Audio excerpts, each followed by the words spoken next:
Welcome everyone to day 6 of the challenge. Up until now, we've essentially just been working on the ball toss mechanics, developing all of the key mechanics to get a clean release and a consistent placement with the ball toss. But now obviously the question we've got to be asking now, once we have the good mechanics and we know how to develop a clean release, where should the ball toss be if you're hitting the serve, especially just for the, right now we'll just talk for first serve, just for general principles. But the question is, where should it be? If you were to look from the back angle, the ball, when I make contact, should line up approximately with my right hit and shoulder for a right-handed player. Many players have the problem, they have several problems. The first problem is they're contacting the ball too far out to the right, out in this direction. And as you can see, when I do that also, look how the racket then goes from being on the inside of my hand to the outside of the hand. That's a problem we really want to avoid. The other issue is players, they go from here over too far over to the left. So then now they start arching their back. And when you arch your back, you're really putting yourself up in a position where you could injure yourself. That's again something we want to avoid. So in general, we want the contact point to be roughly in line with the right hit and shoulder. For left-handed players, it'll be a left hit and shoulder if you look from the back. Now let's take a look at this from the side. So now from the side angle, a key fact that I want to point out to you is when we say that the contact point should be roughly in line with the right hit and shoulder, it doesn't mean that you'll be contacting the ball where the ball is actually in line with the shoulder. The ball will still be around 1.5 to 2 feet inside the court. But if you look from the back angle, it will line up with the shoulder. So it still look like this. When I make contact, I'm still got this upper body lean. I'm not collapsing too much. I'm leaning forward and I'll be contacting the ball approximately 2 to 3 feet. Obviously, the better player you become, the further into the court it'll start to go. But anywhere around 1.5 to 2 feet inside the court is a perfect number. So just keep that in mind. It will be in line with the right hit and shoulder, but it will also be around 2 feet inside the court. Now what we'll do, I'll show you this in super slow motion from the back and also from the side, and then I'll talk with you on how you can work on this a little bit to master your contact point.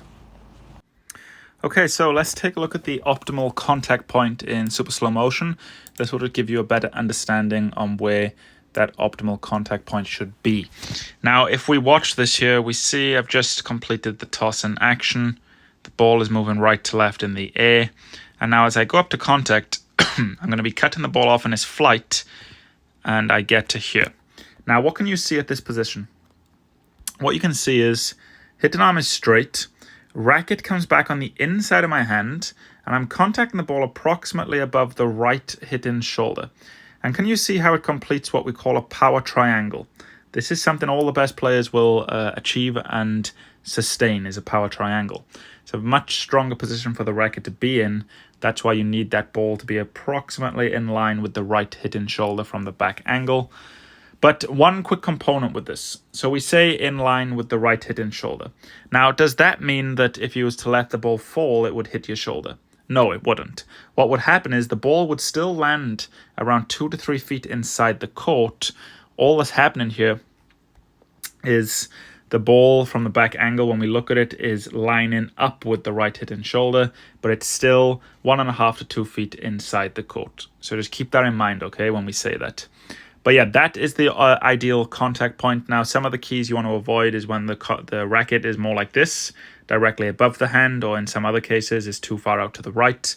Some also, you do get some cases where players toss too far to the left and the upper body is off center like this, and the contact point is more here, going way past the head.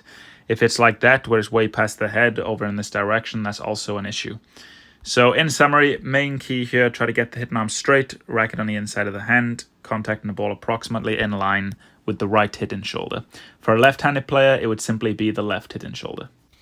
So taking a look now from the side angle, this will just give you a better understanding in terms of, even though the ball will be in line with the right hit and shoulder from the back angle, the ball will still be around 2 feet, 1.5, 2 feet into the court. And if I draw the line here, you can visibly see how if the ball was going to fall, it would be still falling into the court.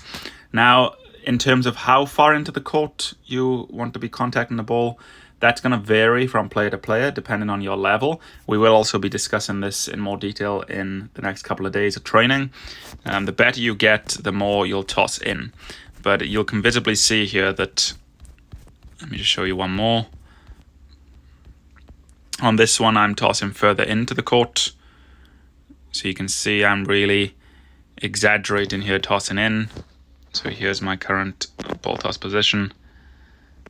But if you look from the back angle, it would still be lining up with my right hidden shoulder. So I hope that gives you a clear understanding now on where the optimal contact point should be.